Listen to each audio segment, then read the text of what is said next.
Hi everyone, thank you for joining today's Virginia Broker Roundtable with Tracy Brown.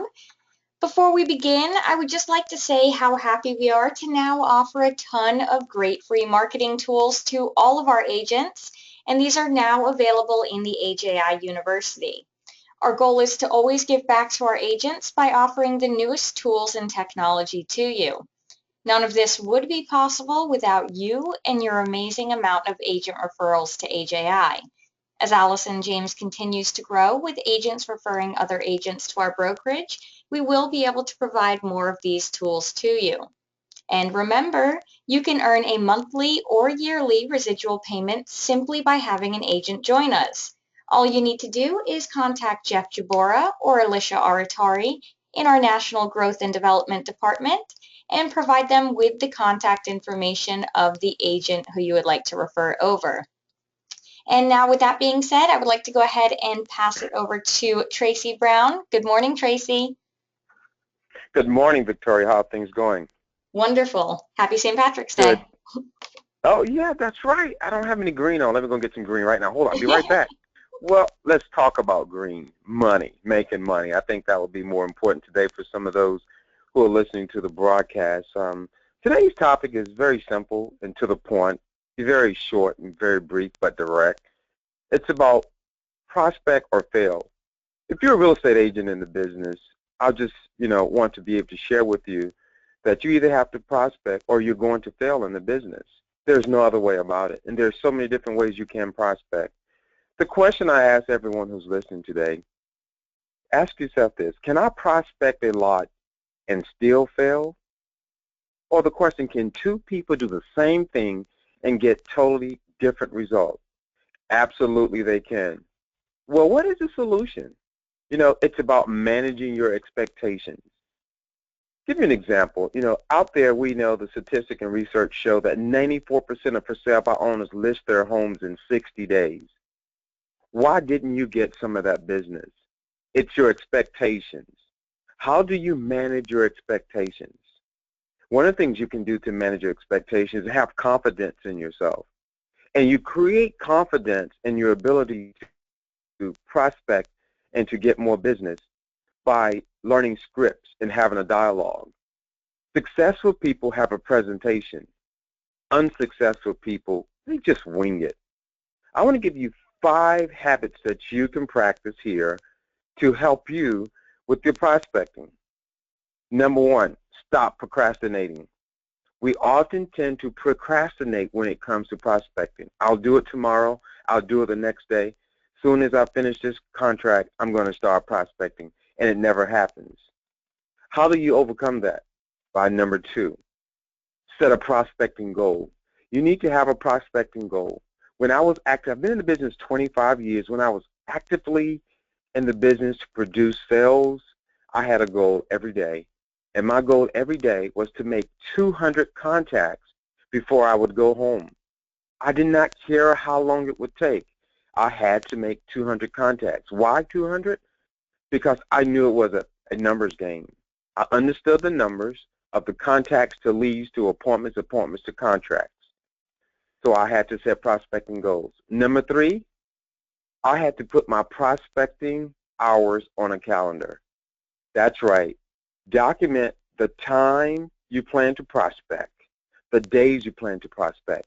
And a great thing to do with that, give it to your loved ones so they say, oh, I can't bother daddy or husband at this time or mommy at this time or wife at this time because they're prospecting at this time.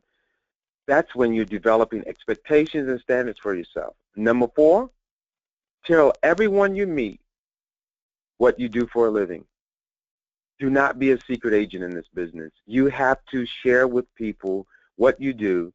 That's a form of prospecting. That could be a form of your contact that day when you're talking to people, but you need to set a goal. I don't know, your goal may be 100 contacts a day. It may be 200, 300, 400, or 500. But in order to reach the goal that you set for yourself financially, you have to have a plan. And here's the last one, number 5. Never stop working on your prospecting skills. If you do it enough, you will get efficient at it. You have to continue to work on your prospecting skills. Are you working on your prospecting skills? Let's cover these 5 again. Stop procrastinating, 1. Number 2, set prospecting goals. Number 3, put your prospecting hours on a calendar. Number 4, tell everyone you meet what you do for a living. And number 5, never stop working on your prospecting skills. That's extremely important, my friends. If you do that, the sky's the limit. I want to share with you now a daily plan, what a daily plan looks like that involves prospecting, and it also will share with you that you're doing more work towards getting new business versus administration work. Let's talk about this daily time management plan.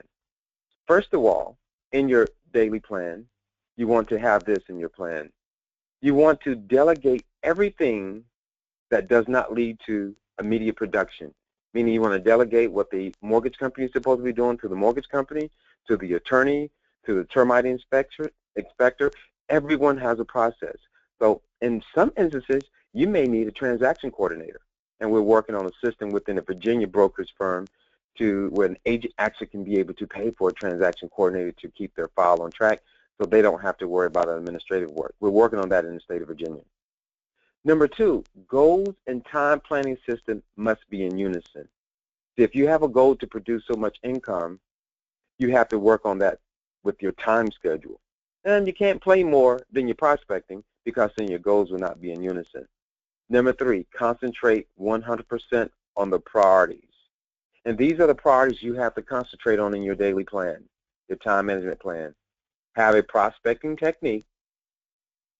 Know your number of attempts per day that you're making. Know your number of contacts you're making per day. Know your number of leads that you're getting per day. Know the number of appointments you're shooting for per day. Know how many deals you need per month. And next is how many referrals that you need to meet your goal. And you need to keep track of the time daily, hour by hour. Now, I'm going to give you something here, how to establish your perfect day. This is what your perfect day should consist of. Your perfect day should consist of prospecting, price reductions, because we believe listings really help you get ahead in the game. It takes less time to do listings than it does for a buyer. So let's look at this again. Prospecting, price reductions, your listing presentation, negotiate contracts, get administrative work done, preview properties, your personal promotion, and your time to play. So when you're writing your daily plan, your daily schedule, mine was getting up at 5 o'clock in the morning, go to the gym, exercise, and then I'll have it set once I come into the office. I look at what I need to do in my administrative work. I do my administrative work because I know it's not quite time to prospect. I normally didn't prospect until about 9 o'clock. Then I'll get started from that standpoint. So then after the 9 o'clock time frame came in, I completed my administrative work. Then I started my prospecting. I want to get my prospecting out of the way. So I may do about 2 hours of prospecting that morning. After I do the 2 hours of prospecting that morning, I may call on later that day of doing my price reductions of the sellers who are home at that time of the day. Get my price reductions at a certain time of the day, and then I'll get my look at next is negotiating contracts. If I have contracts that need to be negotiated, yes, then I will take lunch, then I will come back, then I will set appointments for that evening for my listing presentations, then I will set a time to preview properties, and then I will have my time I put in there for personal promotion, then I have my best time of the day, and that's playing. My friends, all I've actually done was to give you a time management plan, a daily plan for a successful real estate agent in the industry. Today's message was either you prospect or you fail. I challenge you to have a game plan when it comes to your prospecting. May it be internet prospecting, may it be telephone prospecting, door knock prospecting, whatever it may be. You must prospect or you will fail in the business. Thank you for taking the time to listen. I look forward to seeing you all at the top. This is Tracy Brown, the Virginia broker. Have a great day. Thank you, Tracy. Thank you, everyone. Thanks. Bye-bye.